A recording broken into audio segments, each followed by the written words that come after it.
Hi everyone, welcome to Rafiz English.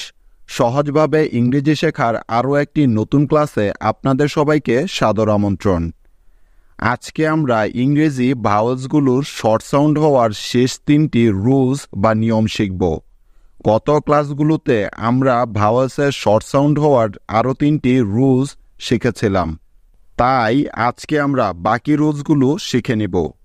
এই রুলসগুলো যদি আপনি একবার শিখে নিতে পারেন, তাহলে আর কখনোই ভাওয়েলসের শর্ট সাউন্ড এবং লং সাউন্ড কোথায় হবে সেটা নিয়ে আর কোনো সমস্যাই হবে না।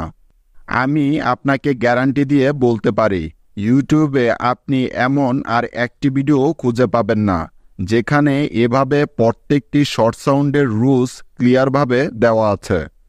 ইভেন অনেক ইউটিউবাররা তো ভালো করে জানেই না যে ইংরেজি গ্রামারে ভাওয়েলসের শর্ট সাউন্ড এবং লং সাউন্ড হওয়ার রুলস আছে কতটি।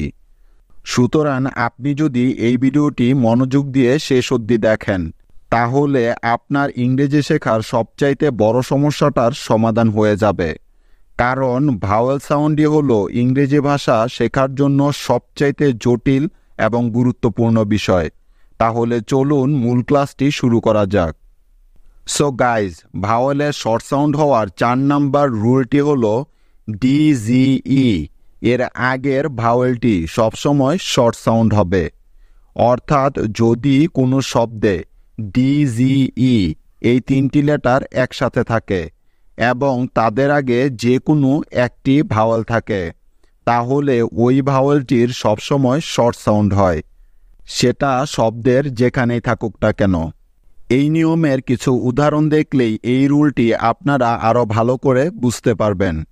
সো দেখুন, আমাদের প্রথম এক্সাম্পলটি হলো BADGE, ব্যাজ, ব্যাজ। তাহলে চলুন দেখি এই শব্দটিতে ভাওয়েলের শর্ট সাউন্ড হচ্ছে কিনা। লক্ষ্য করুন, এই শব্দটির প্রথমেই আছে বি, তাই বি এর জন্য নিয়ে নিব ব। তারপরে আছে ভাওয়েল এ। এখন প্রশ্ন হলো, এই ভাওয়েলটির কি এখানে শর্ট সাউন্ড হবে নাকি লং সাউন্ড হবে, তাই না? এবার খেয়াল করে দেখুন, এই শব্দটি কিন্তু আমাদের আজকের এই রুলটির মধ্যে পড়েছে। অর্থাৎ এখানে ভাওয়েল এ এর পরে ডিজিই আছে একসাথে। তার মানে এই রুল অনুযায়ী এখানে ভাওয়েল এ এর শর্ট সাউন্ড হবে, কারণ এটাই হলো নিয়ম।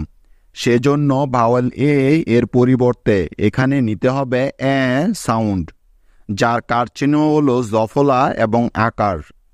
সুতরাং বি এ মিলে হয়ে গেল ব্যা।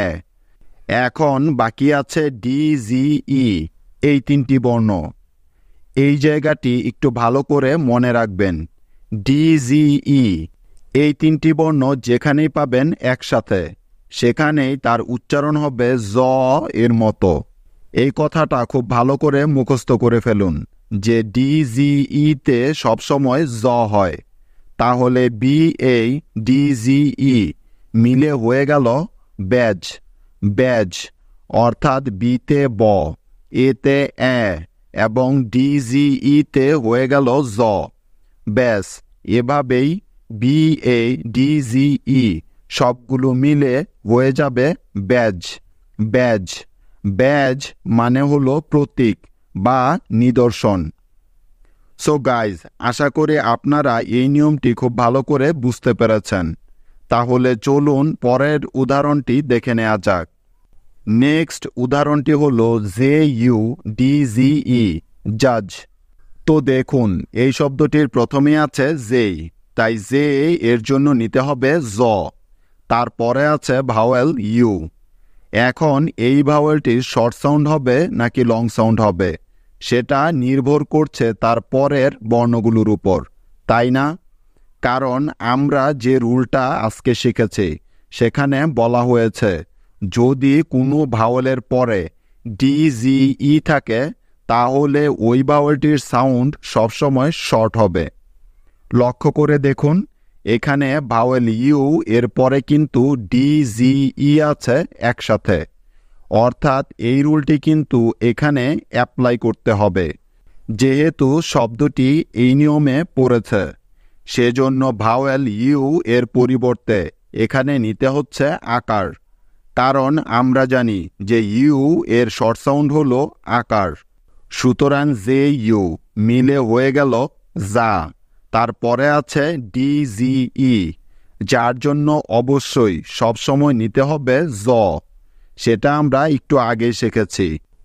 সুতরাং যে ইউ ডিজিই একসাথে মিলে হয়ে গেল জাজ, জাজ, অর্থাৎ জেতে জ, ইউতে আকার এবং ডিজিইতে জ একত্রে মিলে হয়ে গেল জাজ, জাজ।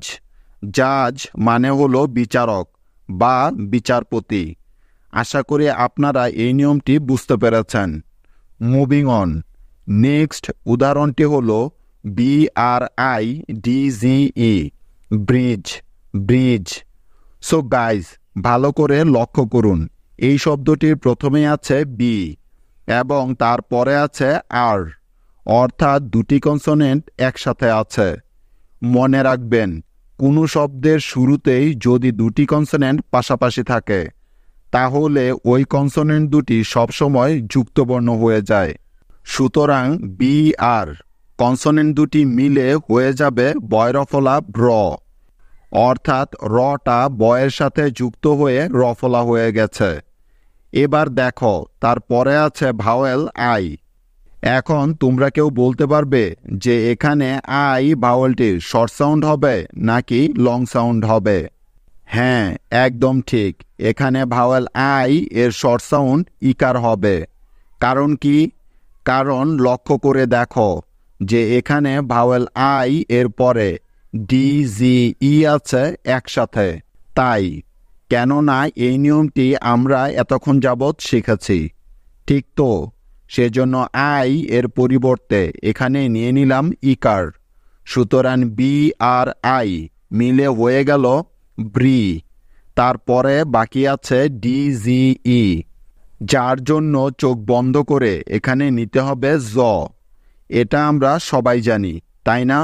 তাহলে BRIDGE মিলে হয়ে যাবে ব্রিজ, ব্রিজ, অর্থাৎ BR-তে ব্র, আইতে ইকার এবং ডিজিইতে জ।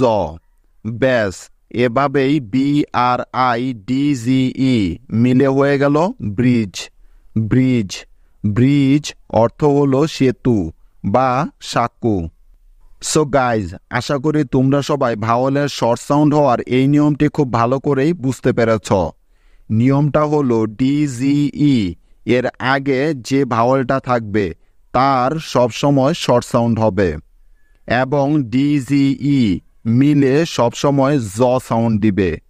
সো এটাই ছিল আজকের নিয়ম। এখন তোমাদের জন্য কিছু হোমওয়ার্ক দেওয়া হলো। তোমাদের কাজ হলো এই হোমওয়ার্কগুলো কমপ্লিট করে আমাকে কমেন্টে দেখানো। আমি দেখব যে তোমরা কে কে এই নিয়মটি খুব ভালো করে বুঝতে পেরেছ। তোমাদের প্রথম হোমওয়ার্কটি হলো LEDGE, দ্বিতীয় হোমওয়ার্কটি হলো RIDGE এবং সর্বশেষ হোমওয়ার্কটি হলো FUDGE। আশা করি তোমরা সবাই সঠিকভাবে এই হোমওয়ার্কগুলো করতে পারবে।